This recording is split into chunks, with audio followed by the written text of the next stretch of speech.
Luego de anunciar el principio de acuerdo con el Fondo Monetario Internacional, Alberto Fernández inició una gira internacional con la que recorrió Rusia, China y que hoy está culminando en Barbados. El viernes 4 de febrero se reunió con su par Vladimir Putin allí en Rusia.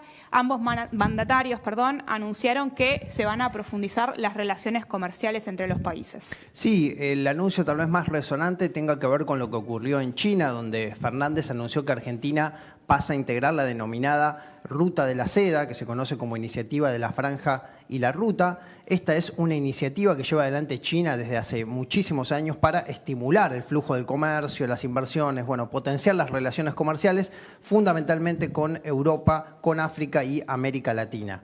Esta ruta, a su vez, también se despliega a través de dos vías, una marítima y otra terrestre.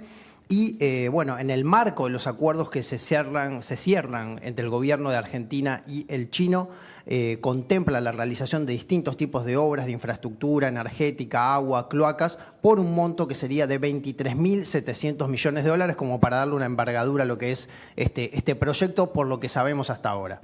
Para charlar un poco más sobre estas relaciones comerciales y este viaje que hizo Alberto Fernández, estamos en comunicación con Gabriel Merino. Él es doctor en Ciencias Sociales, investigador del CONICET. Gabriel, muchas gracias por estar en el programa y empiezo por preguntarte, ¿qué balance se puede hacer de esta gira en base a los datos que tenemos, que estamos conociendo?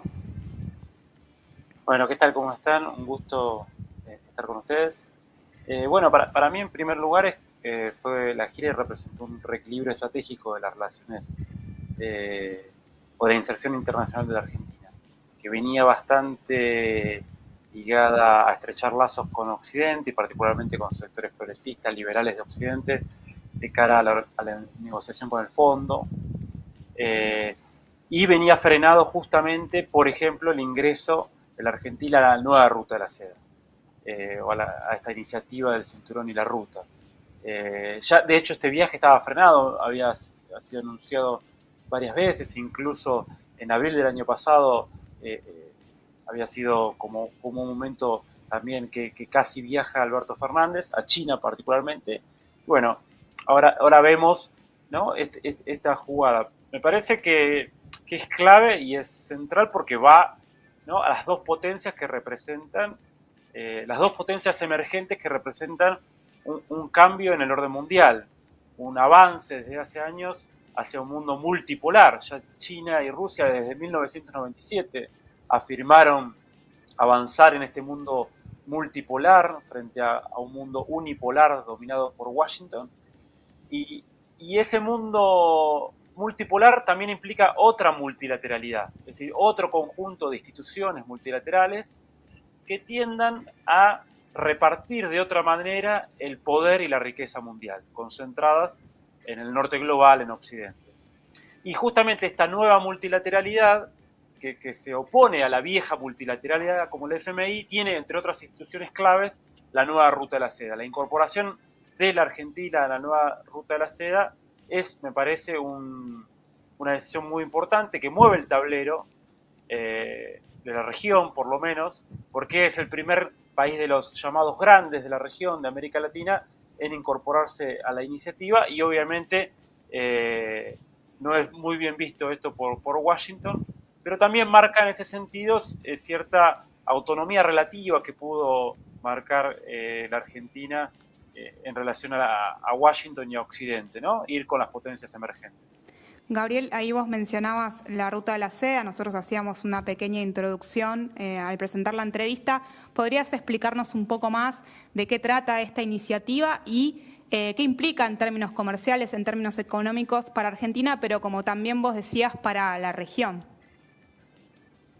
Bueno, la iniciativa surge en 2013 y me parece que es un año clave porque justamente hacia 2011 Hillary Clinton había anunciado otra nueva Ruta de la Seda, pero con centro en Afganistán, el país que había sido invadido, ¿no?, por una coalición liderada por Estados Unidos desde el 2001. Y por otro lado estaba cercado China porque además de esa invasión en Afganistán y esa propuesta de nueva Ruta de la Seda, Estados Unidos quería avanzar con un tratado transpacífico por el lado del este, ¿no? Por el lado del Pacífico. Entonces quedaba encerrada China en esta estrategia de pinzas, de contener y encerrar a estas potencias emergentes, particularmente China, Rusia. Justamente en ese contexto es que China avanza junto a Rusia, donde ya tenía algunos acuerdos, como la Organización para la Cooperación de Shanghái, en esta iniciativa, que es, a ver, no es un tratado de libre comercio como no venían, no sé, en los años 90, que se pusieron tan en auge los acuerdos de libre comercio, ya sea bilaterales como multilaterales, el ALCA, no sé si se acuerdan, ¿no? Propuesto por Estados Unidos, una ley de libre comercio de las Américas. En realidad, la nueva ruta de la seda es un gran proyecto de inversión global en infraestructura, gran proyecto de inversión global en infraestructura, en puertos, ¿no? En inversión en infraestructura ferroviaria en distintos países, en energía, en electricidad, en extracción de materias primas, que desde 2013 hasta la fecha ya sumó 145 países con la incorporación de la Argentina. Entonces, y vos ves que los países que incorpora son todo lo que se llama sur global. O sea, porque los países que más que nada quedan fuera es Estados Unidos, Europa Occidental y Japón, es decir, el norte global. Esta iniciativa, por lo tanto, es una propuesta que tiene un profundo condimento geopolítico y geoeconómico. Y yo creo que se enmarca primero en un proceso de insubordinación creciente o de reacción de insubordinación creciente de lo que se llaman países semiperiféricos, países industriales, potencias medias, que no fueron los que definieron el orden mundial, que lo definió Washington en el norte, y que estaban retrasados en la división internacional del trabajo, o eran países industriales, pero que no desarrollaban tecnología propia, o que seguían siendo dependientes de Occidente. Entonces, primero es parte de eso, y yo creo que la región, y particularmente un país como la Argentina, semiperiférico, como Brasil, la incorporación a la nueva ruta de la seda, así como los BRICS, creo que también se habla de una posible incorporación de Argentina a este espacio que conforman Brasil, Rusia, China, India y Sudáfrica, aunque bueno, Brasil en los últimos años con Bolsonaro se corrió de ahí y ahora está queriendo volver, pero implica que esta es semiperiferia, estos países semidependientes, potencias medias, que quieren construir autonomía relativa, ya tienen otra espalda. Entonces también implica para la región, y en base a la pregunta que vos hacías, otro tablero estratégico para moverse, para plantear proyectos de mayor niveles de autonomía. Obviamente después está la contraparte de cómo va a ser la negociación con China, en qué medida, cuál va a ser la situación, la negociación, la relación con China. Pero lo que sí es claro es que este mundo multipolar, que este movimiento de placas tectónicas que estamos viendo y este avance de Asia-Pacífico, de Asia-Indo-Pacífico y este declive del norte global y de Occidente y del poderío de Washington, favorece a la región y particularmente a aquellos proyectos que quieren romper los niveles de dependencia, ganar en grados de autonomía e incluso que quieren reconstruir ciertos niveles importantes de integración regional. Me parece que ese es un dato clave de este proceso.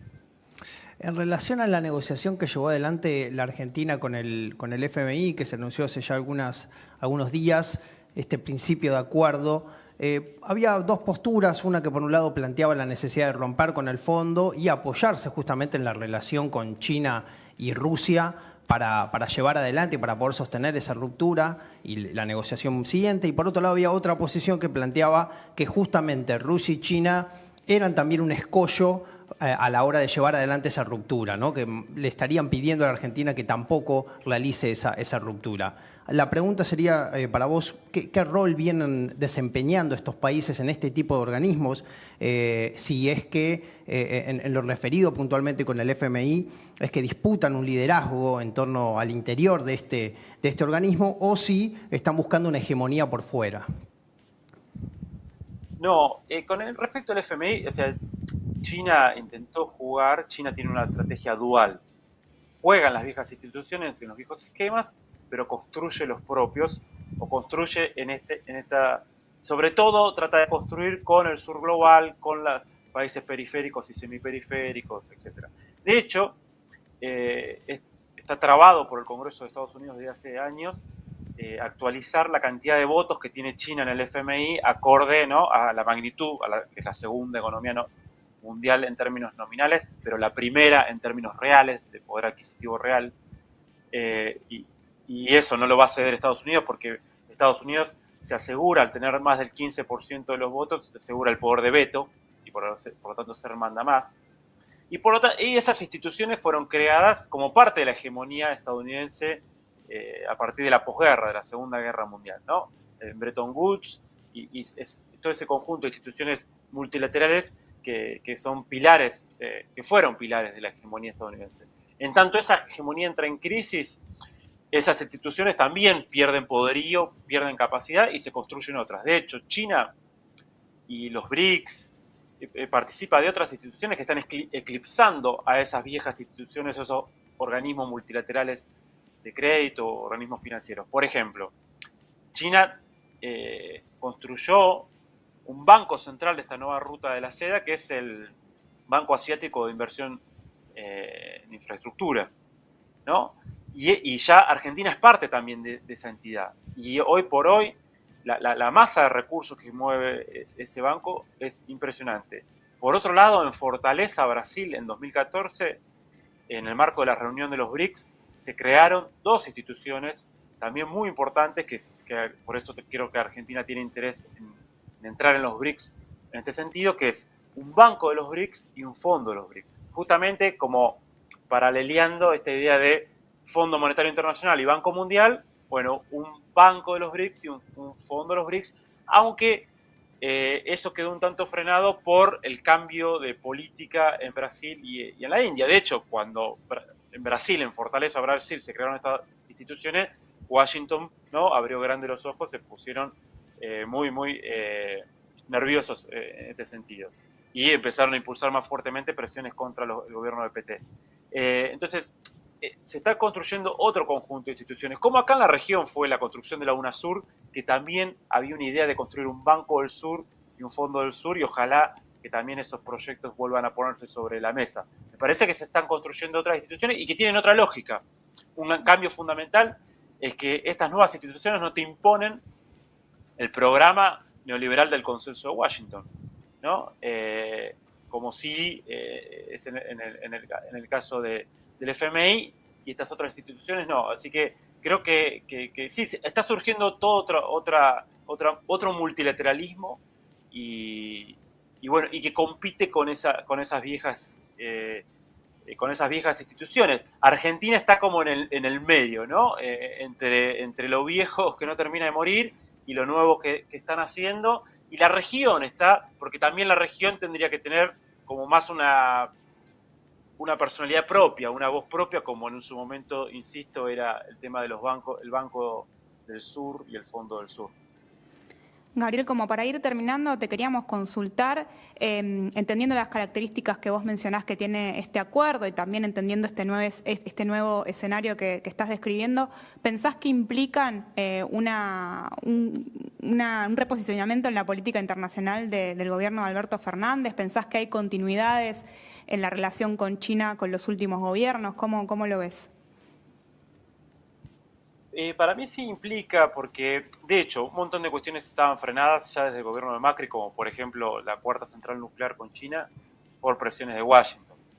Y si bien, incluso para las élites económicas locales, para las llamadas oligarquías latinoamericanas, es seductor China, tienen como una suerte de esquizofrenia, ¿no? Porque entre la subordinación a Occidente a Washington y los negocios con China y el Asia-Pacífico, que es lo que crece, que es lo que tiene dinámica. Entonces, y esa esquizofrenia uno lo podía ver en el gobierno de Macri y de Bolsonaro. Pero lo cierto es que sí implica, me parece, un replanteo, hasta incluso dentro del propio gobierno de Fernández, y hasta incluso diría que sirvió para la negociación del FMI, porque esto que se empezó a plantear y que muchos reclamaban, ¿no?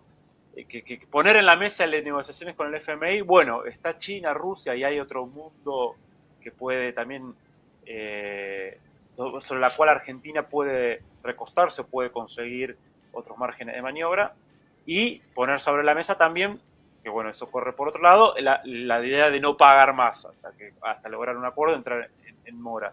Creo que esto fortalece esa posición de la Argentina, una región que está construyendo, está gestando una segunda ola de giro a la izquierda, o giro progresista, o giro nacional popular, ¿no? Una nueva correlación de fuerza en la región, más allá de todas las contradicciones que existen en estos procesos, pero lo cierto es que hay un cambio en la región, que es el giro a la derecha. Duró pocos años y no logró construir una hegemonía, y de hecho tiene que ver que ese giro a la derecha no pudo construir esa hegemonía porque hay un occidente en declive, y ese proyecto neoliberal ya está en crisis, no son los años 90, y no genera ningún crecimiento, y las inversiones que vienen son meramente financieras. Entonces me parece que también la región mira con buenos ojos cada vez más a Asia, hacia Pacífico, a China, y está tratando de reequilibrar, como lo está haciendo el gobierno de Fernández, su inserción internacional. Obviamente esto no va a ser automático, va a ser producto de disputas, de luchas que no solo son externas, sino que se juegan al interior de cada país, ¿no? Porque estas fuerzas no son meramente, ¿no?, una relación de Estado a Estado, sino estos proyectos estratégicos disputan al interior de cada país, como de hecho lo vimos en estos años, ¿no? En estos últimos años, así como unos gobiernos giraron nuevamente hacia Occidente y Washington, y otros quieren reequilibrar esa relación y giran nuevamente hacia, o miran con mayor cercanía ese mundo multipolar que se está desarrollando.